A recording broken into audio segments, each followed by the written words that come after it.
The Walking Dead is an episodic interactive drama graphic adventure developed and published by Telltale Games. It is based on Robert Kirkman's The Walking Dead comic book series and has been published on anything and everything it can get its grubby little hands on. The game opens up in the back of a police car with Lee Everett, our primary protagonist. All we know at this point why he was arrested is that it has to do with his wife. While the cop is driving, he asks, "Well, I reckon you didn't do it," and we get 4 different dialogue options to choose from with a timer. Fail to pick an option before the timer runs out and your character will remain silent. What's this? The character actually recites what the dialogue option says? That's a first. Usually I'd get some variation like on Mass Effect, or there won't be any voices for my character so it doesn't matter what I say. I can make Lee say anything I want. I can make him say fuck. I'm going to make him say fuck. Haley, say fuck. So the police officer is just yakking away, paying no attention to the patrol cars and the helicopters passing by us or the dispatcher calling in for all available units.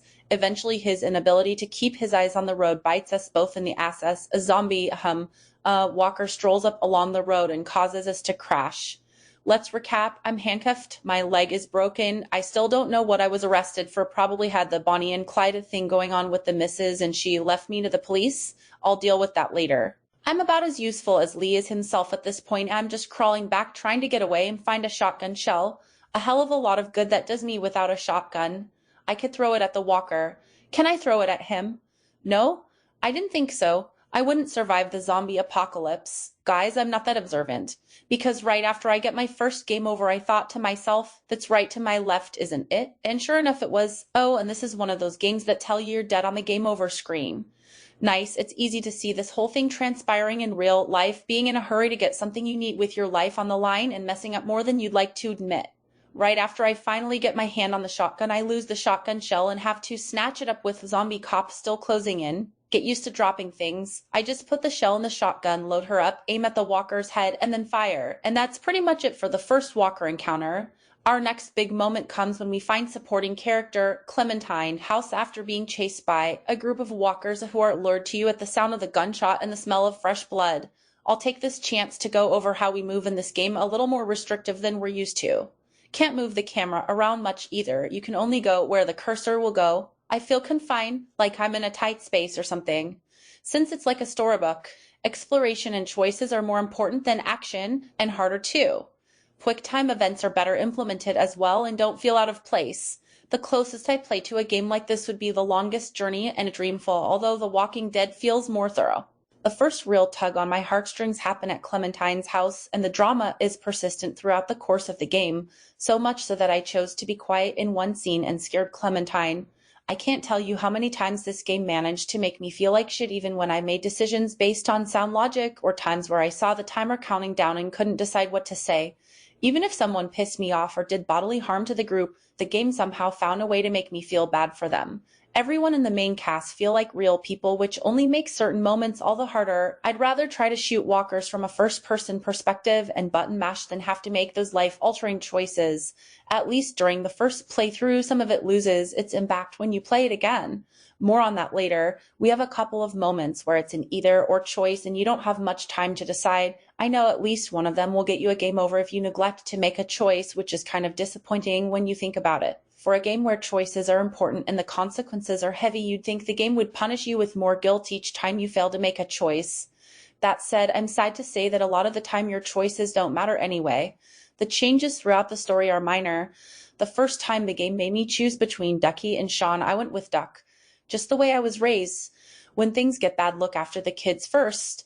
The second time around, I went with Sean to see how the game would change, and all that happened is that Sean's dad doesn't hate you and all the guilt goes to Kenny. Sean still dies, Ducky is still rescued, and you still drive off with Kenny's family. At the beginning of episode 2, you get a choice to saw off a guy's leg to save him or leave him to die by walkers. Once again, it doesn't matter what you choose, you still return back to the motor inn with Ben and a wounded, and the wounded turns into a walker, and Ben stays with your group.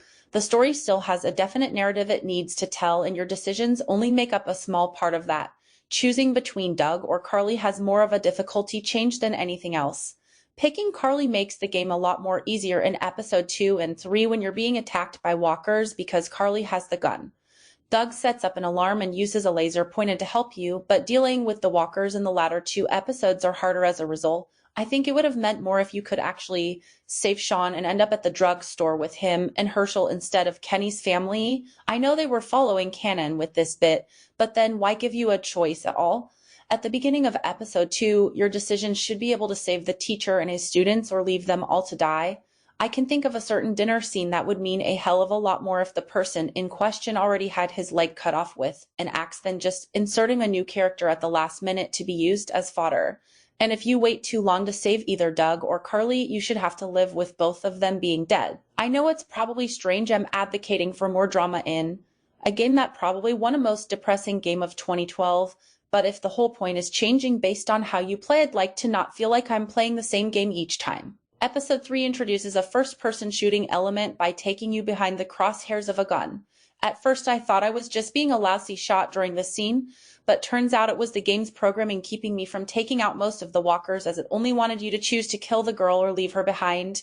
Later on you're firing at bandits and walkers, and that's when my poor marksmanship came into play. Thank God for the autosave feature. I can't count how many times it took me to get past that part during my first playthrough since I chose to save Doug the first time around instead of Carly.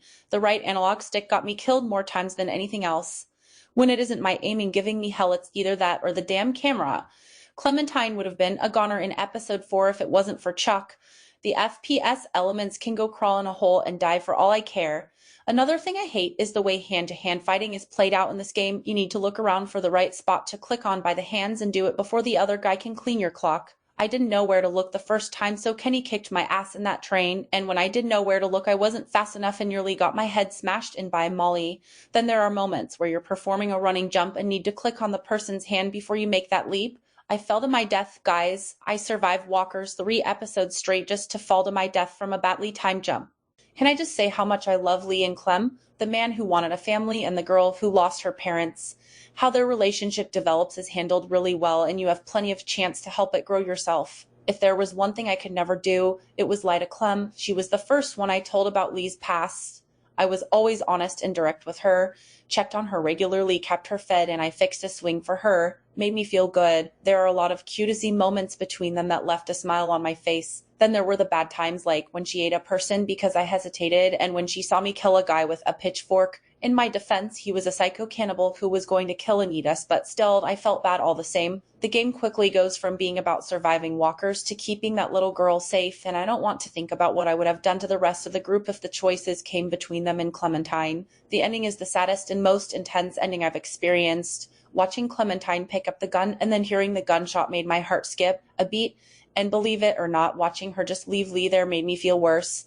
What I like about the end decision is that there's no simple right or wrong choice. There's merit to choosing to leave Lee, and there's merit to choosing to put him out of his misery. Either decision is heartbreaking and leaves Clementine traumatized for life. She can be left with the guilt that her only remaining caretaker is a walker, or the guilt that she put a bullet in his head. You can spend your time justifying your choice until you're blue in the face. Clementine is forever changed. Season 1 has 5 episodes overall and 1 bonus episode titled 400 Days. My game came with all of them already installed. The Walking Dead gets more done in 5 episodes than a lot of TV shows gets done in 22. The first episode felt so long I honestly thought saving Sean or Chuck and Doug or Carly happened in 2 different episodes.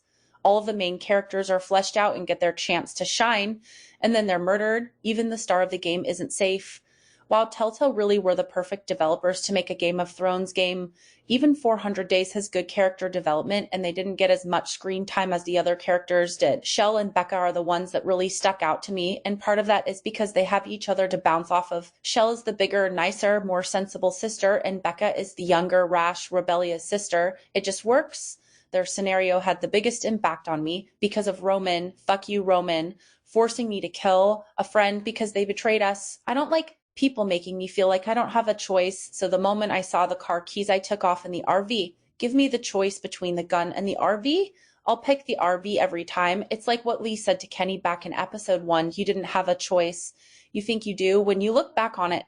But in a moment, when things are really out of control, you don't have any choice. This game has a lot of technical issues that come and go like a mood swing. Characters' lines will be repeated and load time lags at a critical moment. One time in episode 3, it got so bad the cursor disappeared and I couldn't go to the next room. I could see through the train's floor, and when I talked to Kenny, the camera kept zooming into his arm. I had to restart from my last save point to bypass it. Another thing that annoys me is the game giving me the option to try something that they know isn't going to work. So what do? Have Lee tell me, why are you giving me the option to do something just to have Lee say he isn't going to do it? Just don't give me the option, or better yet, let me do something stupid and get a game over. I'll learn faster that way. The Walking Dead is a game in TV format. We're shown through the narrative that a game can be an episodic adventure where you find yourself as the star and be left waiting in anticipation for the next one, just like you would with a show you love. And nothing will ever compare to that first adventure. This is your story. Get it?